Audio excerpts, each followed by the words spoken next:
우리는 계속해서 예수님이 가르치신 복음이 무엇이냐? 바로 하나님 나라의 복음이다라고 배우고 있습니다.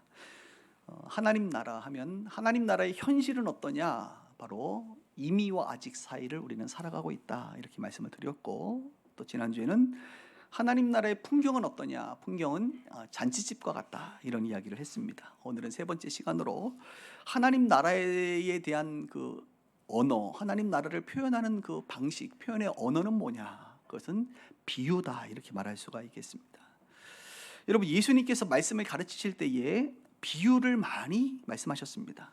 마태, 마가, 누가, 요한복음, 사복음서에 몇 가지 정도의 비유를 하셨을까? 여러분 알고 계십니까? 몇 개 정도 하셨을 것 같아요? 물론 반복되는 것도 있지만 그 반복되는 것을 다 중복을 합쳐서 그냥 순수하게 우리가 나열을 하면 다 반복되는 거 빼고 개수로 얘기하면 33개입니다. 33개. 외우기 쉽죠? 예수님의 생애의 나이가 몇 세였어요? 33세. 그리고 33개의 비유를 말씀하셨다, 이렇게 이해하시면 되겠습니다. 그럼 우리는 이런 질문을 할 수 있습니다. 왜 예수님은 비유를 많이 말씀하셨을까? 왜 비유로 말씀하셨을까?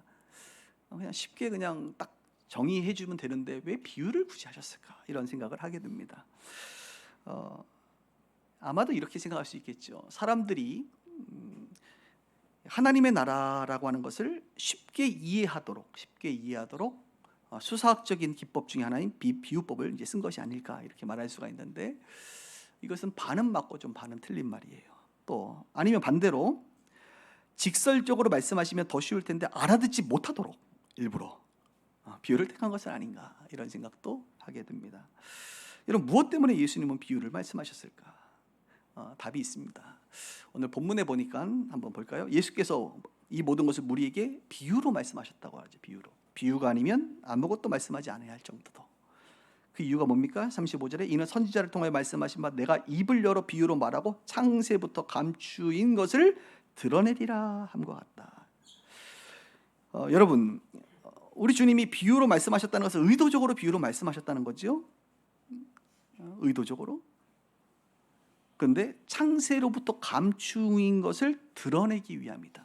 좀 쉽게 설명해서라고 하는 것은 반만 맞다 그랬잖아요. 제가 쉽게 설명하는 것을 넘어 하나님의 나라를 설명하는 데 있어서 그냥 어떻게 딱 개념화시키거나 정의하기에는 이 세상의 나라의 개념 속에서 사는 사람들한테는 이해가 안 되는 거예요. 그래서 우리 예수님은 비유라는 것을 통해서 하나님의 나라를 이렇게 드러내는, 예수님의 비유를 들으면서 사람들은 하나님의 나라가 이런 것이구나, 이런 풍경이구나, 이런 현실이구나, 이런 것이구나라고 하는 그 개념이 아닌 드러냄을 통하여 알게 되는, 받아들여지게 되는 그 비밀을 말씀해 주신 것이다, 이것입니다.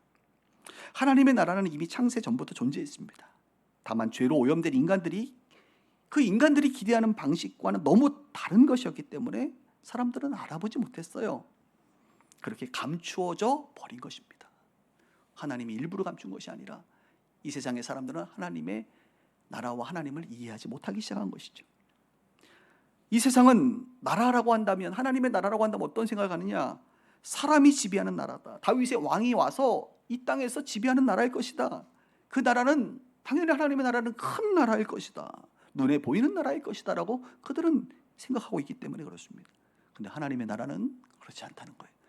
말씀이 지배하는 나라고, 작은 것으로 시작되는 나라고, 감추어진 것이 드러나는 것이다, 이렇게 말하고 있기 때문에 우리 예수님은 이것을 딱 개념화시키기보다 비유를 통하여 설명함으로 그것들을 발견하기를 원했던 것입니다.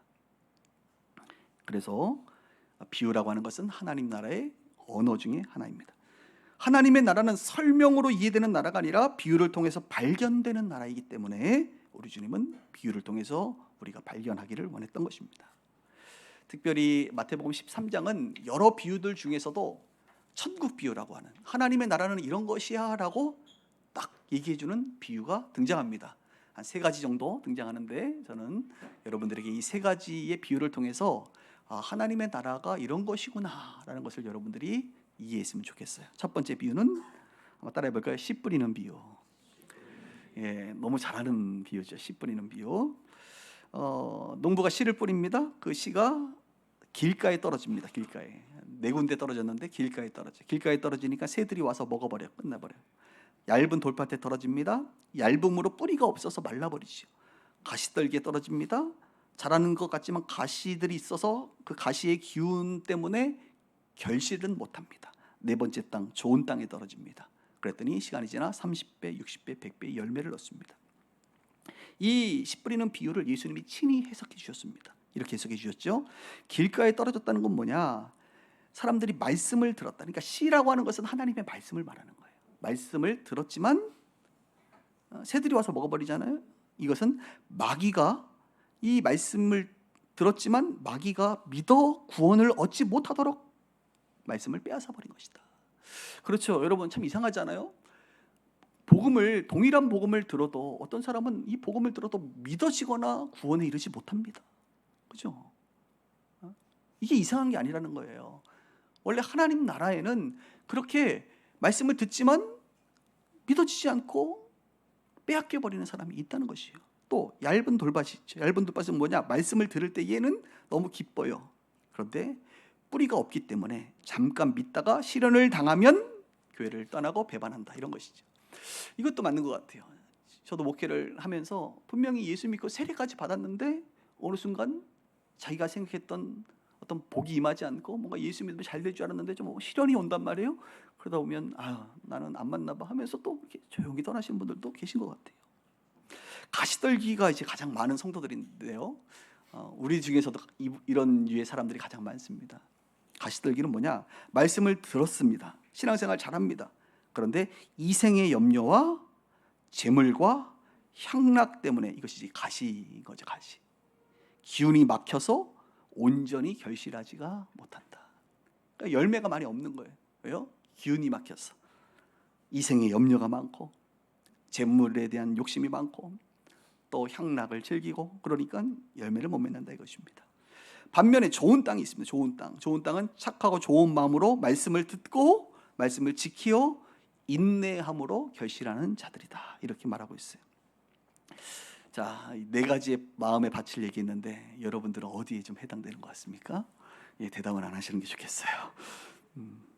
하나님의 나라는 뭐냐? 모든 사람에게 동일하게 하나님의 말씀이 선포되지만 동일한 방식으로 열매 맺어지지는 않는다는 것입니다. 씨는 하나입니다. 하나님의 나라에는 차별이 없습니다. 모두에게 씨가 뿌려집니다. 그러나 그 씨가 어떤 사람에게는 길가가 되기도 하고 얇은 돌밭이 되기도 하고 가시떨기와 좋은 땅이 되기도 한다는 것입니다. 여러분, 씨에는 문제가 없습니다. 씨를 맞이하는 우리의 마음의 현실, 마음밭이 다른 것뿐입니다. 그래서 어떤 사람들은 이렇게 말할 수 있어요. 농부가 하나님을 상징할 텐데 그 농부가 실패한 것 아니냐, 모두가 좋은 곳에 뿌려야지, 그렇게 뿌렸는데 이상한 데로 가는 것은 실패한 거 아니냐라고 말할 수 있습니다. 그렇죠. 세상적 관점에서는 성공 확률 25%에 불과하지요, 여러분. 그런데 이 세 가지는 세상의 눈으로는 실패죠. 그런데 하나님의 나라에서는 실패가 아닙니다. 하나님의 나라에 있어서 이런 것들은 실패가 아니라 과정이라고 말하고 있는 것입니다. 하나님의 나라는 시작부터 거부당하기도 하고 사라지기도 하고 기운이 막히기도 한다는 것입니다. 세상의 관점에서는 실패처럼 보이지만 그것은 하나님 나라에서 당연히 일어나는 과정이다라고 말하고 있는 것입니다.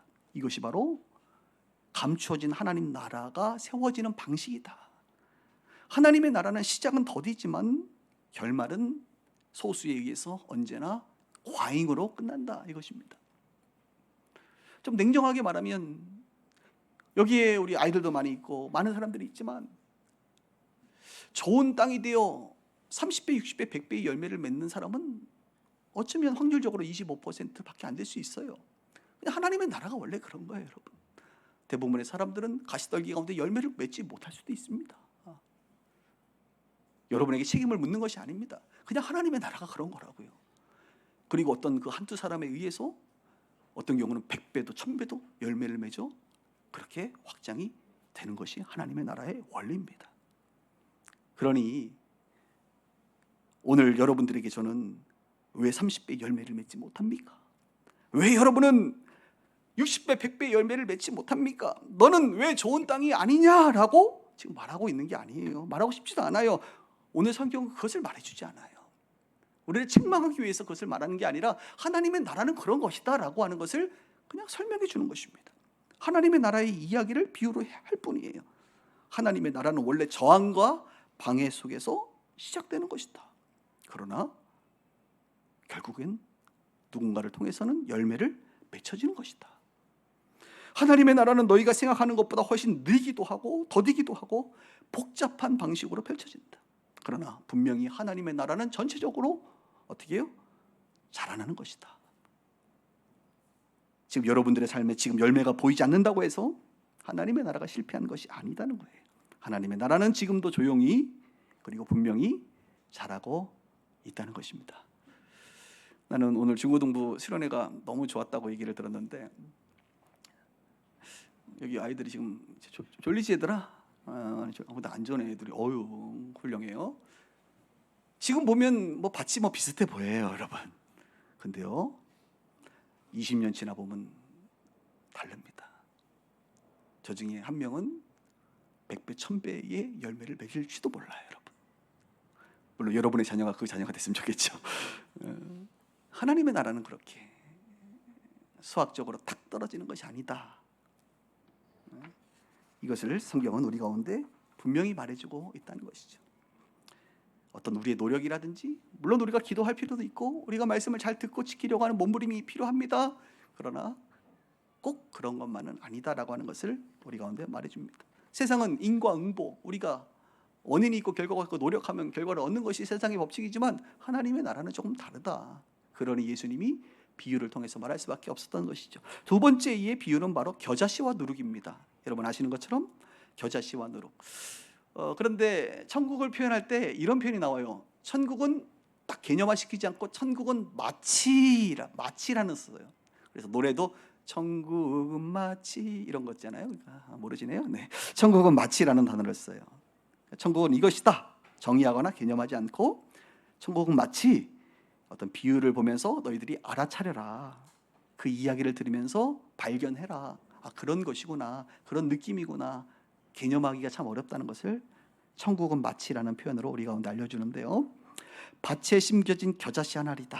여러분, 밭이 있는데 겨자씨가 얼마나 작은지 몰라요. 작은 것을 심겨진 것. 그런데 그 겨자씨가 시간이 지나 결국에는 자란 후에 큰 나무가 되어 새들이 깃들게 될 것이다. 이것이 천국이다. 또 다른 표현으로는 가루 서말 속에 넣은 누룩이다. 가루 서말이면 40리터 정도 되는데요. 거기에 누룩을 넣죠. 누룩은 이스트, 이제 효모잖아요. 효모를 넣으면 너무 작은 양이고 보이지 않습니다. 그런데 그것이 전부를 부풀게 하지 않느냐. 이것을 통해서 오늘 예수님은 하나님의 나라를 설명하는 거예요. 하나님의 나라는 너무 작아서, 너무 은밀해서 시작은 거의 의미 없어 보인다. 미미하다. 이렇게 말하고 있는 거예요. 하나님의 나라의 시작은 항상 기대보다 작다는 것입니다. 하나님의 나라는 눈에 띄지 않게 조용히 스며든다는 거예요. 그러나 결국 내부를 변화시키고 시간이 지나면서 크게 성장하고 새들이 깃들고 많은 사람의 안식처가 된다는 것입니다. 저는 가끔 개척교회, 이제 교회 개척 설립 예배 가서 설교할 때가 있는데 그때마다 요 얘기를 좀 해줘요. 하나님의 나라는 겨자씨와 같고 누룩과 같아서 지금은 3명, 4명이 함께 교회가 시작되었지만, 아니면 목사님 부부만 교회를 개척했지만 모릅니다. 어떻게 될지. 시간이 지나면서 10년이 지나고 20년이 지나고 30년이 지나면서 30배, 60배, 100배, 1000배의 열매를 맺어 수많은 영혼들이 안식처가 되고 그곳에 깃들 수 있다는 것을 하나님의 나라의 그 본성을 정확히 알고 기대할 수 있기를 바란다고 종종 설교를 합니다. 여러분도 그런 것이 믿어지나요? 네, 정말 그런 거예요. 세상의 나라는 강력한 메시아를 원하고 있어요. 그래서 예수님이 이 땅에 오실 때 이 강력한 메시아가 왔구나, 그것을 원했습니다.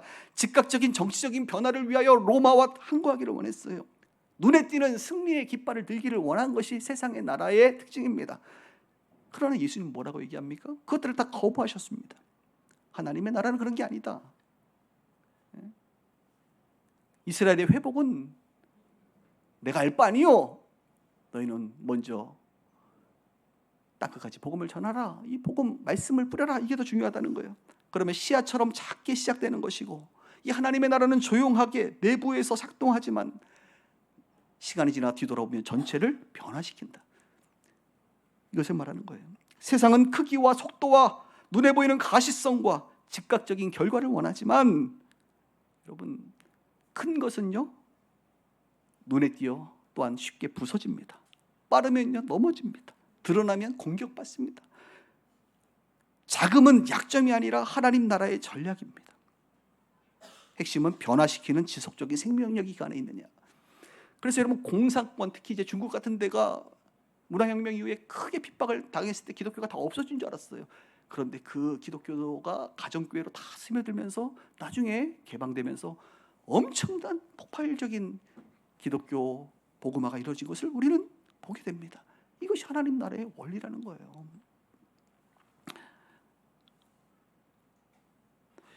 예수님은 하나님의 나라를 통제 가능한 체계, 이 세상에 통제 가능한 체계가 아니라 자라나 버리는 생명으로 말씀하고 계십니다. 한번 생각해 보세요. 예수님, 이 기독교가 어떻게 돼요? 예수님에 의해서 시작된 이 천국 나라가 12명의 제자, 500여 명의 형제, 그리고 그들의 전도와 선교를 통해서, 초대교회를 통해서 지금 저와 여러분들까지도 이렇게 조용하게 아무리 이 세계 역사 속에서 기독교를 핍박하고 박해하고 죽이고 별일을 다 해도, 그죠? 기독교 공동체는, 이 진리는, 하나님의 나라는 조용하게 확장되고 있고 앞으로도 지속적으로 확장될 것이라고 확신이 듭니다. 그래서 본회퍼는 옥중서신이라는 책에서 이렇게 말합니다. 하나님은 인간이 통제할 수 있는 방법으로 자신의 나라를 세우지 아니하신다. 저도 이 목회를 하면서 점점 느끼는 게, 어떤 인간의 통제로, 인간의 능력으로 하나님의 나라가 확장되는 게 아니라는 것을 점점 깨닫게 돼요. 그분이 하시고 그분의 뜻을 우리가 따라가는 것이지, 우리가 통제한다? 이것은 쉽지 않다. 하나님의 나라를 인간이 밀어붙여서 확장하는 영역이 아니라는 거예요. 하나님께서 스스로 자라게 하시는 생명의 현장으로 이해해야 된다. 그래서 헨리 나우에는 하나님이 세상을 변화시키는 방식은 강력함이나 지배가 아니라 연약함 속에 머무르시는 하나님의 사랑의 결과이다. 우리는 늘 세상 속에, 세상의 법칙에 익숙해져 있어서 크고 강하고 통제 가능한 것을 원하죠. 그러나 하나님의 나라는 그렇지 않다는 것입니다. 여러분은 하나님의 나라의 백성으로 지금 어떻게 살고 계십니까? 우리는 세상 나라의 영향을 많이 받기 때문에 조급합니다. 왜 이렇게 빵이 안 불푸르는 거야? 왜 이렇게 겨자씨가 열매를 빨리 안 맺는 거야? 늘 조급해요. 그리고 결과 집착을 우리는 갖고 있습니다. 이런 것들을 내려놓아야 돼요, 여러분. 속도보다 하나님 나라의 방향이 중요하고, 크기보다 생명력이 중요하고, 성과와 증명을 하는 것이 아니라 내가 살아있음과 기다림, 인내를 통하여 하나님의 영광을 보는 것이 중요합니다. 그래서 하나님 나라에서는 작은 것을 무시해서는 안 돼요. 이게 이제 역설이고 비밀이에요. 세상은 작은 것, 힘없는 것들을 무시하고 여러분 크게 중요하게 생각하지 않습니다. 그러나 예수님은 그렇게 말하고 있지 않아요. 작은 자에게 한 것이 누구에게 한 거예요? 내게 한 것이다. 이렇게 말하고 있어요. 소자에게 냉수 한 그릇을 대접한 것이 하늘에 상을 얻는 것이다. 어린아이가 하나님 나라에서는 큰 자가 된다. 어린아이와 같지 않으면 하나님 나라에 들어갔어. 이런 표현들은 다 뭐냐? 세상의 언어로는 너무 역설이에요, 역설. 근데 하나님 나라에서는 너무나도 당연한 것입니다. 그러니 정의되지 않고 비유로 설명할 수밖에 없는 것이죠. 예수님에게 작은 것은 미완성이 아닙니다. 하나님 나라가 가장 분명하게 드러나는 방식 중에 하나입니다. 저는 그런 면에서 한국교회도 너무 비대해지는 것은 어쩌면 하나님 나라를 역행하는 것일 수도 있겠다라고 하는 조심스러운 의문을 늘 갖고 있는 사람입니다. 하나님의 나라는 지금도 여러분 속에서 조용하게, 은밀하게, 그러나 분명하게 자라고 있다는 사실을 꼭 기억하길 바랍니다. 지금도 그 효모가, 여러분 믿음의 효모가 자라고 있어요. 지금도 그 말씀의 겨자씨가 여러분 안에서 열매를 맺고 있다는 사실을 믿음으로 꼭 붙잡아 주시기를 바랍니다. 마지막 세 번째인데요, 마태복음 13장에는 씨 뿌리는 비유와 겨자씨 누룩 비유와 함께 감추인 보화와 진주 비유가 있습니다. 성경은 이렇게 말하죠. 천국은 마치 감추인 보화다. 감추어졌어요, 보화가 땅에. 그런데 어떤 사람이 가다가 그 감추인 것을 발견을 하게 됩니다. 근데 발견을 하고 보니까 그 땅보다, 그 땅의 가격보다 이 보화 가격이 훨씬 더 가치가 있어요. 그래서 그는 기뻐하며 돌아가서 자기 소유를 팔아 그 밭을 사버립니다. 그리고 땅을 파 그 감추어진 보화를 소유하게 되죠. 어떤 장사꾼이 좋은 진주를 발견하게 됩니다. 값진 진주를 발견함에 가서 자기의 소유를 팔아 그 진주를 사느니라, 이런 이야기가 지금 등장하는데요. 이 비유의 초점은 뭐예요? 우리가 이 비유는 사실 목사님들이 굉장히 좋아하는 비유이고 설교입니다. 여러분들에게 진정한 보화가 무엇입니까? 감추인 보화가 무엇입니까? 예수 그리스도 아닙니까? 좋은 진주가 무엇입니까? 예수 그리스도 아닙니까? 그러니까 예수 그리스도를 위하여 오늘 본문에 등장한 사람 자기 소유를 다 팔아. 얼마나 좋은 표현이에요.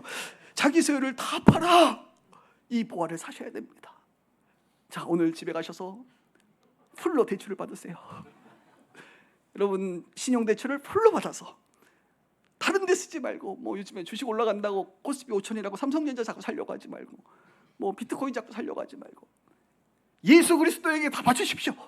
와, 이거 너무 좋은 설교인데, 그죠? 근데 오늘 예수님은 그걸 얘기하고 있지 않다는 겁니다. 오늘 이 본문은 희생을 얘기하는 본문이 아니에요. 하나님의 나라가 무엇인지를 설명하는 본문이에요. 하나님의 나라는 희생이 아니라 발견하는 것이다. 좋은 진주를 발견하는 것이고 감추어진 보화를 발견하는 것이다 라고 말하는 거예요.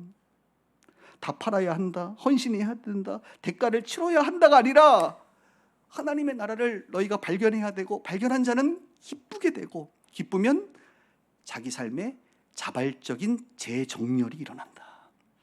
여러분, 이 사람들은 억지로 판 게 아닙니다. 뭔가 강요당해서 자기의 것을 희생한 게 아니에요. 그들은 손해를 전혀 감수하지 않았다는 것을 여러분 아셔야 돼요. 오히려 더 큰 가치를 얻기 위하여 한 행동일 뿐입니다. 전혀 손해보는 장사를 하지 않았어요. 하나님의 나라를 얻는 것은 무엇을 잃는 것에 대한 이야기가 아닙니다. 하나님의 나라는 우리가 무엇을 잃어야만, 무엇을 희생해야만, 어떤 행동을 해야만, 어떤 공로를 쌓아야만 얻는 게 아니라, 하나님의 나라는 발견되는 것이기 때문에 그것을 발견하면 가치 있게 여겨야 된다는 것을 말하고 있는 것입니다. 그럼에도 불구하고 두 이야기의 공통점은 소유를 전부 팔아 샀다는 것입니다. 이 말은 삶의 우선순위가 이동됐다는 것입니다. 삶의 중심이 이동됐다는 것입니다. 어떤 것에 더 가치가 있느냐를 재발견했다는 것이죠. 그들은 전부를 팔았지만 빈손이 된 것이 아니라 더 가치 있는, 더 값진 것을 얻은 사람이라는 거예요. 하나님의 나라는 억지로 포기해서 얻는 대상이 아니라 발견하는 순간 기꺼이 나의 헛된 가치를 내려놓고 더 값진 가치를 받아들이는 사건이 바로 하나님 나라에서 일어나는 일입니다. 성경 전체 속에서 이러한 가치 이동이 많이 일어납니다. 삶의 재정렬이 일어나는 수많은 믿음의 선조들을 우리는 성경에서 발견하게 됩니다. 그리고 지금도 여전히 오늘 이 현장에도 이 가치를 발견한 사람들은, 이 가치는 복음이죠. 하나님 나라의 보화고 진주이죠. 이 사람들은 자기의 삶을 재정렬합니다. 가치 이동이 일어납니다. 저는 그중에 아주 직관적으로 설명할 수 있는 분들은 선교사님들입니다. 선교사님. 오늘도 대표기도 하셨지만 우리 아브라함 이대 선교사님들 이제 갈 때 아브라함 선교사님이 그 얘기하시더라고. 갈 때, 목사님 참 희한해요. 사람들이 자기가 이스라엘 간다고 하니까 다들 불쌍한 눈으로 자기를 쳐다본대요. 근데 자기는 너무 행복하고 너무 귀한 이 선교사의 가치 때문에 난 너무 기쁜데 사람들은 자기를 불쌍하게 쳐다본다. 누가 가라고 뭐 등 떠밀었나? 아니거든요. 그분들이, 우리 나가 있는 선교사님들이, 여러분 지금 선교사님들이, 여러분 한국이 편해요. 편해. 좋아요. 할 일이 없어서 간 게 아니에요. 그분들은 자기 이 감추어진 하나님 나라의 보화를 발견하고 복음을 발견하고 이 복음을 열방에 전하고 싶은 그 주님의 부르심이 있기 때문에 삶의 가치, 삶을 재정렬시킨 거예요.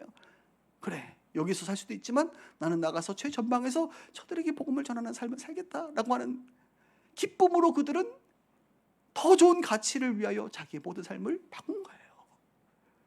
저는 그래서 그분들이 부러워요. 물론 목회도 뭐 너무 좋은 의미가 있지만 저도 선교사 나가고 싶어요. 나오지 말래요. 근데 그냥 여기 있으라고 해서 못 나가는데 저는 이해합니다. 저는 선교사님들이 제일 행복한 분들이라고 생각해요. 근데 우리도 여러분 삶의 현장에서 직장에서 우리가 다 선교사 아닙니까? 가정에서 우리 모두가 다 그런 사람이에요. 우리가 어느 위치에서 있느냐, 어느 방향에 있느냐, 어떠한 부르심이 있느냐의 차이가 있을 뿐이지 우리 모두는 다 이 진정한 보화를 발견한다면 삶의 재정렬이 일어날 수 있습니다.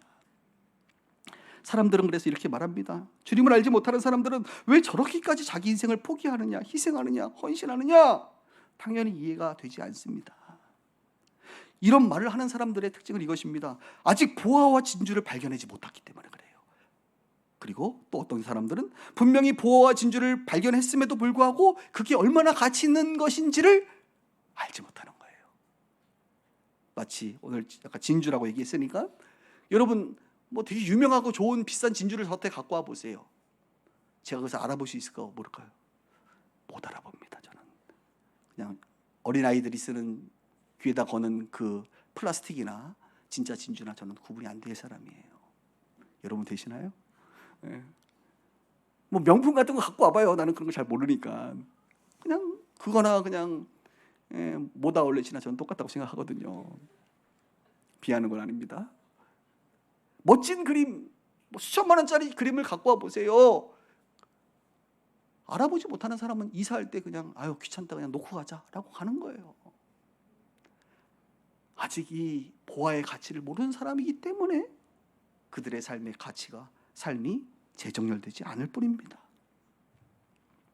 여러분은 어떤 사람입니까? 여러분은 정말 하나님의 나라를 발견하셨습니까? 오늘은 희생 다 버릴 수 있느냐를 지금 말하는 게 아니라 정말 하나님의 나라를 너희들은 보화를 이 진주를 발견했느냐라고 성경은 말하고 있는 것이죠. 여러분들이 하나님의 나라를 발견하고 그것을 누린다고 한다면 강요하지 않아도 압박하지 않아도 굳이 거창하게 여러분을 설득하지 않아도 여러분들은 기쁨으로 스스로 삶을 재정렬하고 그 가치를 알아보고 반응하며 살아갈 것이라고 저는 믿습니다. 저는 빗속교회 그런 분들이 많은 것 같아서 너무 기뻐요. 빗속교회 안에 이 복음의 가치를 알고 하나님 나라의 가치를 정말 많이 알아서 세상 사람들이 보면 왜 이렇게 허비하느냐라고 보일지 모르지만 허비가 아니라 더 좋은 것을 위한 투자, 더 좋은 것을 위한 헌신, 기쁨, 드림, 봉사 이런 것들이 있지 않나 이런 생각을 하게 됩니다. 더 깊이 더 많이 발견할 수 있기를 주님의 이름으로 축복합니다. 이제 마무리 단계입니다. 오늘 우리는 하나님 나라의 언어가 왜 비유인지에 대해서 알아봤습니다. 특별히 세 가지의 비유를 한번 살펴봤는데요. 하나님의 나라는 씨 뿌리는 비유처럼 말씀이 우리 마음에 뿌려짐으로 시작되는 것이구나. 겨자씨 비유처럼 작게 시작되지만 조용히 크게 성장하는구나. 발견되는 순간 그 가치 때문에 우리의 인생이 재정렬될 수밖에 없구나. 이것이 하나님 나라구나.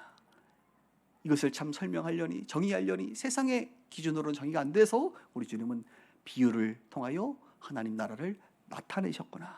이렇게 말할 수 있습니다. 그리고 한 구절 더 보고 마칠 텐데요. 우리 13장 10절에서 13절에 우리 주님은 이렇게 말합니다. 제자들이 이제 예수님께 나와서 말합니다. 어찌하여 그들에게 비유로 말씀하십니까? 라고 했더니 예수님 대답하여 이르시되 천국의 비밀을 아는 것이 너희에게는 허락되었으나 그들에게는 아니 되었나니 무릇 있는 자는 받아 넉넉하게 되고 없는 자는 그 있는 것도 빼앗기리라. 그러므로 내가 그들에게 비유로 말한 것은 그들이 보아도 보지 못하고 들어도 듣지 못하며 깨닫지 못합니다. 그리고 그 이후에 보면 이런 표현이 나옵니다. 그러나 너희는 너희 눈이 봄으로 너희 귀는 들음으로 복이 있도다. 따라합시다. 복이 있도다. 우리 예수님께서 이 비유를 말씀하시고 나서 또 제자들에게 말하는 거예요. 너희들은 이 말이 들리니? 깨달아지니? 느껴지니? 이 비유를 통해서 하나님의 나라가 그려지니? 그렇다고 한다면 너희들은 복된 자들이다. 왜? 모두에게 허락된 것은 아니기 때문에.